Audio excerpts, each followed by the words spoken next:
We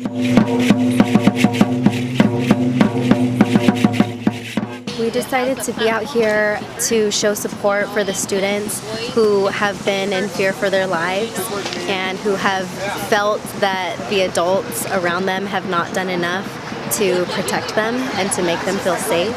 So we're out here to show them that we're here for them and that we hear them. The long-term goals for us and for our family and the people here are going to be to see lasting change in the schools. So that will hopefully include mental wellness support for all the students, and will also include intervention for the students on sexism, misogyny, toxic masculinity, what these things are, and how they are violent. My name is Veronica Xochitl Valadez, and I came here with some other danzantes from our danza group, and we came to support the parents and the students that were affected by the incident. You know, it was said by administrators that even though this young man had a video of this gun, this old style type of gun, and because there weren't any bullets or gunpowder or anything, then it wasn't seen as a threat. But he's on video trying to teach other young men how to put this gun together and how to use it to put out thoughts, to put out these young women, and be so disrespectful in that way. Like, what are we teaching our youth? Right? And all these things that have happened, even in Isla Vista, not, you know, just a couple years ago or a few years ago, and things that just keep happening over and over and over again, you know, and people die from gun violence all the time. You know, Las Vegas happened, and we're not talking about any of these things. So what are we doing? What are we doing? You know, we continue to be silenced. We continue to be told that it's not really a threat. Let's not make it into something else.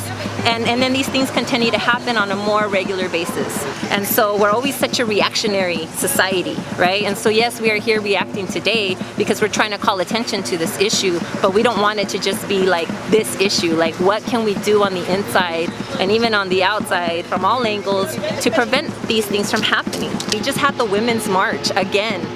And so yet there are these young women whose lives are being threatened, and we sure like to go to this parade, because that's what it is, parade, at the Women's March, and then when it's time to take action, where's everybody at? So I'm calling on all the other women who participated in women's marches, who say they're about women's rights, who care about their daughters, their nieces, their granddaughters. I'm calling on them to come and defend these women. And I'm also calling on the parents of these boys. What are you doing? So regardless of how the school is going to handle this in any, as far as disciplinary action or whatnot, I would like to know what the parents are doing. You know, where are the parents in all of this? How are you raising your son or your sons? What are you teaching them? You know, and maybe they picked this up from society and had nothing to do with the parents, but the parents have to step up and do something now, even if the school doesn't. You know, and for anybody to say that this isn't a big deal, I'm sorry, that's just so wrong. When somebody's life is being threatened, that's a big deal. Okay, and we don't ever talk about what women are going through. So what are we going to do as a society to change that?